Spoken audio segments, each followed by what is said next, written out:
মানকাছাৰ সমষ্টিবাসী ৰাইজ লগতে কালাপানী জিলা পৰিষদ ২ নং কালাপানী জিলা পৰিষদৰ সকলো ৰাইজক মই মোৰ তৰফৰ পৰা আন্তৰিক ধন্যবাদ জ্ঞাপন কৰিছোঁ।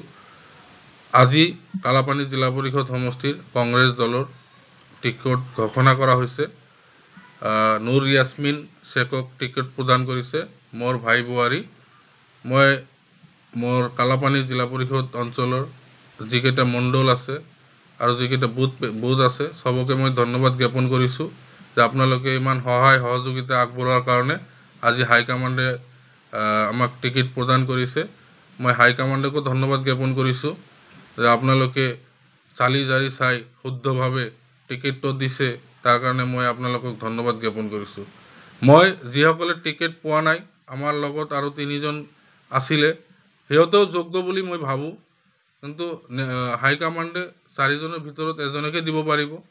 সেইকাৰণে যিসকলে টিকট পোৱা নাই, মই সকলোকে অনুৰোধ কৰিম মোৰ তৰফৰ পৰা যে আপোনালোকে দলৰ হৈ একেলগে আমি সবে মিলি কাম কৰিম। আপোনালোকে আহক, আমি হাতে হাত মিলাই কাঁধে কাঁধ মিলাই একেলগে কাম কৰিম। আৰু লগতে আমাৰ মানকাছাৰ সমষ্টিত যিমান কেইটা টিকট দিয়া হৈছে, হয়তো সকলোকে দিয়া সম্ভৱ হোৱা নাই। মই সবকে অনুৰোধ কৰিম আপোনালোকে দলৰ লগত থাকক, আপোনালোকৰ ভাল হ'ব। আমাৰ দলখন যাতে আৰু শক্তিশালী কৰিব পাৰোঁ, সেইটো আমি সবকে অনুৰোধ জনালোঁ।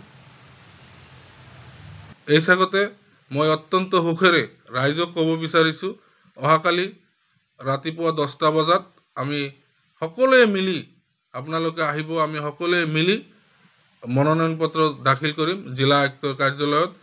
মই সকলোকে অনুৰোধ কৰিছোঁ, বিশেষকৈ কালাপানী জিলা পৰিষদৰ যিমান ৰাইজ আছে সকলোকে মই অনুৰোধ কৰিছোঁ আপোনালোকে আহিব, মোক উৎসাহ উদ্দীপনা দিব যে অহাকালি যাতে এটা এনেকুৱা প্ৰভাৱ হয় যে কালাপানী জিলা পৰিষদ এবাৰ কংগ্ৰেছৰ দখলত আহিবই। আসসালামাইকুম, নমস্কাৰ। মই নুৰ ইয়াছমিন শেখ ২ নং কালাপানী জিলা পৰিষদ সমষ্টিৰ কংগ্ৰেছ দলৰ মনোনীত প্ৰাৰ্থী।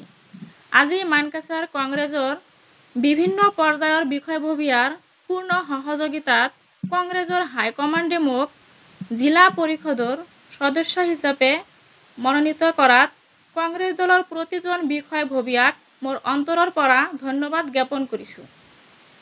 মই অতি সুখেৰে কালাপানী জিলা পৰিষদৰ প্ৰতিজন কংগ্ৰেছীক ক'ব বিচাৰিছোঁ যে অহাকালি মই হাটশিঙিমাৰী জিলা আয়ুক্তৰ কাৰ্যালয়ত পুৱা 10 বজাত মনোনয়ন পত্ৰ দাখিল কৰিম।